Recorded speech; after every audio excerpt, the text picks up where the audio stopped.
Boycott आजकल बहुत ज़्यादा सुनने वाला लफ्ज़ है। और इसराइली प्रोडक्ट्स के लिए हम बायकॉट कर रहे होते हैं, कभी किसी चीज़ के लिए हम बायकॉट कर रहे होते हैं, कभी क्या चीज़ कर रहे हैं। बायकॉट का मकसद क्या है और बायकॉट का बैकग्राउंड क्या है? बायकॉट का बैकग्राउंड ये है कि जब 1880 में लॉर्ड एर्नी ने जो उसके टेनेंट्स थे और क्योंकि उस साल फसल अच्छी नहीं हुई थी, तो उस वक्त जो है उसने कहा था कि मैं तुम लोगों से 10% जो ना वो लेस रेंट लूँगा। तो उस पे जो है ना वो उसके जो लोग थे, जो उसके फार्मर्स थे और जो उसके काम करने वाले थे, उन सब लोगों ने एहतजाज किया और उन्होंने कहा कि हम जो है ना वो बायकॉट करते हैं। तो सो द फर्स्ट टाइम ये लफ्ज़ जो ना कभी अगर लैंग्वेज में आया है तो वो उस वक्त आया। लेकिन वो बायकॉट जो था वो इकोनॉमिकल बायकॉट था। वो किस तरीके से इकोनॉमिकल बायकॉट था कि उसके 8-10 लोगों ने उसको छोड़ दिया और लोगों ने जो है ना उसको सामान वामान देना बंद कर दिया। लेकिन ये हिस्ट्री में हमें पहले भी मिलता है, हज़रत खदीजा के ज़माने में मिलेगा कि वो बायकॉट हो रहा है। तो मुस्तकिल सोशल बायकॉट भी आपको नज़र आएगा, इकोनॉमिकल बायकॉट नज़र आएगा, इमोशनल बायकॉट नज़र आएगा और इसकी बहुत सारी किस्में भी आपको नज़र आती हैं। अच्छा, सोशल बायकॉट का इम्पैक्ट क्या होता है? सोशल बायकॉट का सबसे बड़ा इम्पैक्ट जो है, जो टीनेजर्स में सबसे ज़्यादा जो सुसाइड्स नज़र आ रही हैं आजकल के ज़माने में, या डिप्रेशन जो नज़र आ रहा है हमें टीनेजर्स में, या एंजाइटी नज़र आ रही है टीनेजर्स में, उसका सबसे बड़ा रीज़न जो है वो सोशल बायकॉट है। कि 4-5 बच्चे ग्रुप बना लेते हैं और वो ग्रुप बनाकर जो है ना वो उसका बायकॉट करते हैं कि हम इस बच्ची के साथ नहीं खेलेंगे या हम इस बच्चे के साथ नहीं खेलेंगे। और उसका जो इफ़ेक्ट होता है वो ये तो इसके पास से तो स्मेल आती है, इसके ये गंदी है, या ये इसकी जुएँ हैं, या ये पढ़ाई में अच्छी नहीं है, या इसको फिट्स पड़ते हैं। तो ये सारी चीज़ें जो ना वो ले लगा के बहुत सारी चीज़ें जो ना वो इम्पैक्ट करती हैं। वो एक ग्रुप जब बन जाता है, वो जब ग्रुप मिलके कोई एक्शन लेता है तो उसको जो है ना वो सोशल बायकॉट कहते हैं। तो सोशल बायकॉट अगर जब तक के किसी सही वजह के लिए ना हो, कोई सही बात मनवाने के लिए ना हो, तब तक तो सही है, समझ में आता है। कि जैसे फॉर एग्जांपल अगर प्राइसेस बहुत ज़्यादा हाई हो गई हैं, जैसे कि प्याज की प्राइस बहुत ज़्यादा हाई हो गई है और हम बायकॉट करें कि नहीं हम जी प्याज नहीं खाएंगे, क्या प्याज नहीं डालेंगे, दैट इज़ रीजनेबल स्टफ। कि आप जो ना वो किसी की पर्सनालिटी को डैमेज नहीं कर रहे हो, किसी को इमोशंस को डैमेज नहीं कर रहे हो, आप डिस्क्रिमिनेशंस नहीं कर रहे हो, आप ये सारे काम नहीं कर रहे हो, आप सोशली और इकोनॉमिकली किसी को एक पैगाम पहुंचा रहे हो कि भाई you have to be sensible और आपको ये काम नहीं करना। लेकिन अगर यही काम बढ़ जाए और बढ़ने के बाद जो ना वो बहुत सारी शक्लों में अख्तियार हो जाए, जैसे कि लड़की शादी होकर गई है और लड़की शादी होकर आई है और ससुराल में और उसको कहा जा रहा है कि जी तुम खाना नहीं बनाओगी और अगर तुम खाना बनाओगे तो हम में से कोई नहीं खाएगा, और गुस्सा किस्सा किया जाए।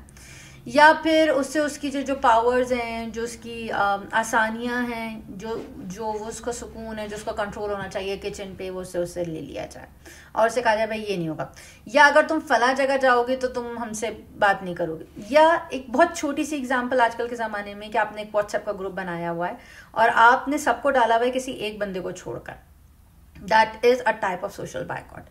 रिलीजियसली भी क्योंकि आप किसी की फीलिंग्स को हर्ट कर रहे हो और इट्स नॉट अलाउड। लेकिन उसके साथ साथ भी सोशल बायकॉट्स में जो है ना वो काफ़ी सारी चीज़ें फैक्टर्स इन्वॉल्व होते हैं, काफ़ी सारे फैक्टर्स इन्वॉल्व होते हैं। सो सोशल बायकॉट रीज़न क्या होता है? डिस्क्रिमिनेशन। अच्छा, डिस्क्रिमिनेशन में और सोशल बायकॉट में ज़मीन आसमान का फ़र्क है। सो अगर मैं डिस्क्रिमिनेट कर रही हूँ, डिस्क्रिमिनेशन इज़ हेल्दी, वो अब गुड हो सकता है, वो अच्छा हो सकता है, वो पॉजिटिव हो सकता है। अगर हम डिस्क्रिमिनेट नहीं करेंगे तो हमें पता कैसे चलेगा कि अच्छा क्या है, गलत क्या है। लेकिन जब डिस्क्रिमिनेशन बुली की हद तक पहुंच जाए, वर्बली और साइलेंटली, तो वो जो है ना वो डेंजरस हो जाता है। Bullying is also part of social boycott, discrimination is also part of social boycott. Cancel culture जो बहुत ज़्यादा सुनने में आता है आजकल के ज़माने में कि सोशल मीडिया बहुत इन है और सोशल मीडिया में 4 लोग जो है ना वो किसी को जो है ना किसी के ख़िलाफ़ जो है ना प्रोटेस्ट करना शुरू करते हैं और ख़िलाफ़ करने के लिए वो सबसे मेन चीज़ क्या होती है कि उसको कट ऑफ कर देते हैं, उसको वहाँ से काट देते हैं और उससे कहते हैं कि नहीं भाई उसको they won't give them chance to change, to improve, to correct their mistakes. ये है कैंसल कल्चर। फिर उसके बाद एक और चीज़ आती है कॉल आउट कल्चर। ये कॉल आउट कल्चर भी ना आजकल के ज़माने में बहुत ज़्यादा नज़र आ रहा है। और पिछले दिनों जब मैं देख रही थी तो कैंसिल कल्चर और कॉल आउट कल्चर दोनों चीज़ों में ही एक खालिद और सलमा की जो मैरिज एंड हुई उस पर जो है ना वो किया गया, बहुत ज़्यादा जो है ना वो बायकॉट था, और रिएक्शन जो था लोगों का वो बहुत ज़्यादा ख़राब था।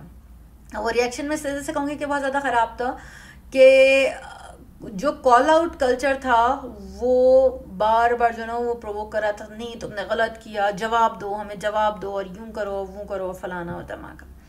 और जो कैंसिल कल्चर था उन्होंने उसको अनसब्सक्राइब करके बंद कर दिया। ये इससे पहले भी हिस्ट्री में हो चुका है और कई दफ़ा हो चुका है कि आपको नज़र आएगा कि काफ़ी सारी जगह जो ना वो कैंसिल कल्चर भी अपनाया जाता है, कॉल आउट कल्चर भी अपनाया जाता है। बुलिंग, अच्छा हम ये समझते थे कि पहले जो बुलिंग होती है ना वो किसी को टीज कर देना, छेड़ना, मारना, और मतलब किसी का मतलब दुपट्टा खींच लेना या पेन छीन लेना, या ये इस तरह की जो किसी के कपड़ों पे क्या है, ये तुमने कैसे कपड़े पहने हुए हैं, किसी के वजन पे उसको बुली किया जाए, किसी के दांतों पे, किसी की आंखों पे, किसी के चश्मे पे, किसी के कलर पे, ये सारी चीज़ों पे बुली किया जाए। लेकिन अब बुलिंग की डेफिनेशन बहुत ज़्यादा बड़ी हो गई।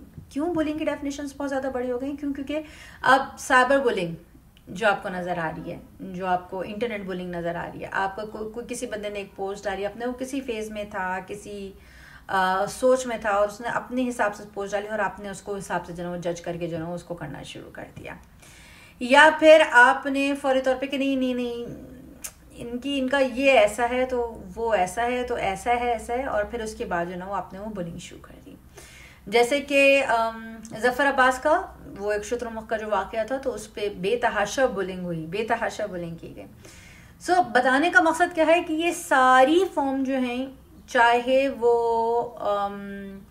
सोशल बायकॉट हो, चाहे वो डिस्क्रिमिनेशन हो, चाहे वो बुलिंग हो, चाहे वो कॉल आउट कल्चर हो, चाहे वो कैंसिल कल्चर हो, ये सारी की सारी चीज़ें एक ही चीज़ को जन्म देती हैं, पैदा करती हैं। वो चीज़ क्या है? वो चीज़ है सोशल एंजाइटी।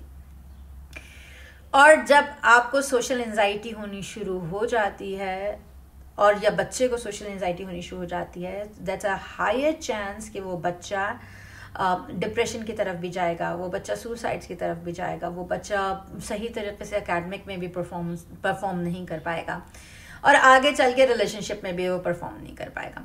तो ज़रा देखिए इर्द गिर्द, चाहे अगर आप अपने घर में देख रहे हैं तो ऐसा तो नहीं कि आप जो है ना वो डिस्क्रिमिनेशन कर रहे हैं अपने बच्चों में, या अगर आपका बच्चा बाहर जा रहा है तो आप इस बच्चे से बात पूछिए कि भाई तुम्हारे साथ बुलिंग तो नहीं हो रही, तुम्हारा सब कुछ सही तो है ना, स्कूल में कुछ उसको जो है ना वो उसकी किसी ट्रिगर्स को जो है ना वो पिंच तो नहीं किया जा रहा, और जो है ना वो सारी चीज़ों को जो है ना वो आप पूछें, उससे एक्सप्लेन करें, उससे बात करें।